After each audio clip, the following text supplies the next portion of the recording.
10년 동안 소식이 없던 할아버지. 손녀의 대학 졸업식 날 아무도 모르게 조용히 나타났습니다. 그 사람은 어릴 적 제게 세상에서 제일 따뜻한 이불이 되어 주셨던 분이었습니다. 그리고 그날 저는 그 따뜻함을 다시 만났습니다. 저희 엄마 아빠는 늘 바쁘셨어요. 저는 태어나서부터 자라기까지 거의 대부분의 시간을 할아버지 손을 잡고 보냈어요. 기억나요? 겨울이면 제 손이 얼까봐 자기 장갑을 벗어 저한테 끼워주시던 그 따뜻한 손. 비가 오는 날엔 제 운동화 젖을까봐 자기 신발을 벗어 우산처럼 씌워주셨던 그 마음. 아침이면 항상 할아버지가 싸주신 보리밥 도시락을 먹었어요. 그 밥 위엔 전날 밤 텃밭에서 캐온 감자와 고추장 한 숟가락. 할아버지는 예진이 입맛이 고급이라며 웃으셨지만 사실은 돈이 없어서였단 걸 나중에야 알게 됐어요. 제가 어릴 때 좋아하던 곰 인형을 사달라고 떼를 쓴 적이 있어요. 그날 밤 할아버지는 몰래 집 앞 재활용 더미를 뒤지고 계셨죠. 빈병 몇 개, 종이박스를 주어서 500원을 손에 쥐어주며 할아버지가 곰 인형 사줄게 라고 말씀하셨어요. 그 말 어릴 땐 그냥 고마웠는데 지금은 그 500원이 얼마나 큰 마음이었는지 알겠어요. 그땐 몰랐어요. 그 모든 순간이 그저 지나가는 하루가 아니라 할아버지가 저한테 주신 인생 전체였다는 걸요. 할아버지는 제 하루를 지켜주셨고 저는 그 안에서 아무 걱정 없이 자랄 수 있었어요. 그 시간이 우리 둘에게 가장 따뜻했던 봄날이었어요. 그런데요, 그 따뜻한 봄날이 갑자기 끝나버렸어요. 초등학교 들어가던 해였어요. 할아버지가 어느 날부터 집에 안 계셨어요. 시골에 좀 내려가 계신다는 말만 남기시고요. 그땐 너무 어려서 무슨 뜻인지도 잘 몰랐지만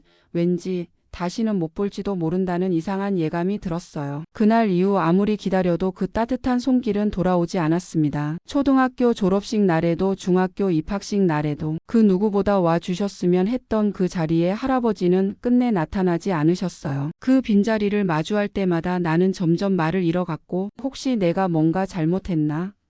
하는 마음이 차곡차곡 쌓이기 시작했어요. 할아버지는 왜 아무 말 없이 떠나셨을까? 내가 너무 철없고 부족해서 실망하신 건 아닐까? 그렇게 이유를 찾지 못한 채 저는 조용히 제 자신을 탓하게 됐어요. 시간은 흘렀습니다. 아이였던 예지는 점점 자라고 그 시절 할아버지와 함께였던 기억은 사진첩 속으로 기억 한 구석으로 천천히 밀려났습니다. 사진 속 할아버지는 늘 웃고 계세요. 저를 안고 바라보고 함께 웃어주시던 모습 그대로인데 그 사진을 볼 때마다 마치 그날 그 시간으로 저 혼자만 돌아가는 기분이에요. 그래서 괜히 혼자 중얼거렸어요. 할아버지 거기서 잘 계시죠?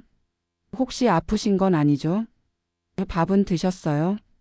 예지는 누구에게도 말하지 못했지만 매년 자신의 생일이 다가오면 아무도 모르게 작은 편지를 써서 서랍 속에 넣었습니다. 할아버지, 오늘은 제 생일이에요. 다시 보고 싶어요. 꿈에라도 나와주면 안 돼요? 누구에게도 털어놓지 못한 말들을 매년 그 편지에 써내려 갔어요. 말은 하지 않아도 그 마음이 어디론가 닿기를 바랐어요. 사람들은 시간이 지나면 모든 게 무뎌진다고 하지만 어린 시절의 따뜻함은 시간이 지날수록 오히려 더 깊어지고 더 아려옵니다. 고등학교를 졸업할 무렵 문득 이런 생각이 들었어요. 할아버지가 날 잊은 건 아닐까? 내가 이렇게 많이 보고 싶어 하는데 왜 한 번도 연락을 안 하셨을까? 그런 생각을 하면 마음 한쪽이 쿵 하고 꺼지는 것 같았어요. 그 사람은 여전히 내 세상 한복판에 있는데 나는 그 사람의 세상에선 이젠 없는 존재일 수도 있다는 생각이 너무 아팠어요. 졸업을 한 달 앞둔 겨울날, 언 손을 비비며 귀가하던 예지는 문 앞 우편함에 무언가 낯선 감촉을 느낍니다. 노란 봉투, 누런 색감 약간 접힌 귀퉁이, 촘촘히 눌러쓴 손글씨. 받는 사람 예진이. 그 어디에도 보내는 사람 이름은 적혀있지 않았습니다. 처음엔 장난인 줄 알았어요. 요즘 누가 손편지를 보내요. 그런데 그 글씨체를 보는 순간 심장이 멈춘 것처럼 조용해졌어요. 그건 분명 어린 시절 제 생일마다 편지를 써주시던 그 할아버지의 글씨였습니다. 예진아, 잘 자라고 있니? 미안하구나. 매번 네가 궁금했지만 감히 다가갈 용기가 없었다. 너의 졸업식 날 아주 멀리서라도 널 보고 싶단다. 혹시 못 알아봐도 괜찮아. 할아버지는 그 자리에서 널 축하할게. 편지를 붙잡고 얼마나 울었는지 몰라요. 그 짧은 문장 하나하나가 얼마나 오래 나를 생각해 왔는지를 보여주고 있었거든요. 할아버지는 떠난 게 아니라 늘 나를 지켜보고 계셨던 거예요. 단지 그걸 말할 수 없었던 것뿐이었어요. 예지는 편지를 가슴에 품고 졸업식 날까지 매일 새벽마다 할아버지를 떠올립니다. 어떤 모습일까? 많이 늙으셨을까?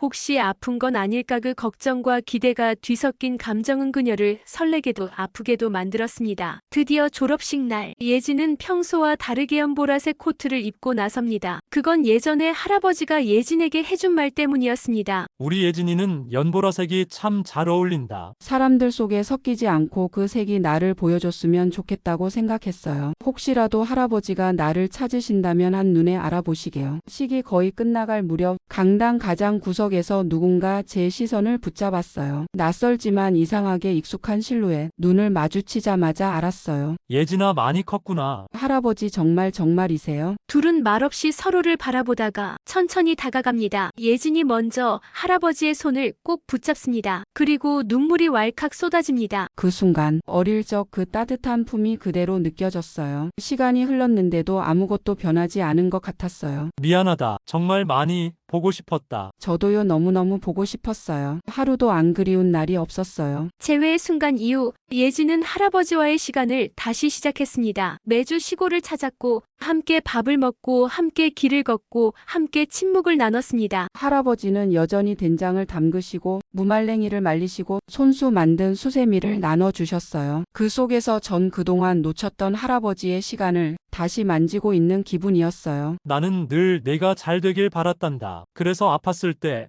너한테 걱정 끼치기 싫어서 그냥 조용히 있었던 거야. 하지만 할아버지, 전 그게 더 아팠어요. 같이 아파도 괜찮았는데. 이야기는 아직 끝나지 않았습니다. 그들의 시간은 여전히 흐르고 서로를 향한 그 마음은 더 단단해졌습니다. 가족은 때로 멀어져도 사라지지 않습니다. 그 마음 하나로 다시 이어질 수 있습니다. 혹시 지금 한동안 연락하지 못한 가족이 있나요? 그 사람이 기다리고 있을지도 몰라요. 한 통의 전화, 한 장의 편지로 당신의 봄날이 다시 시작될 수 있습니다.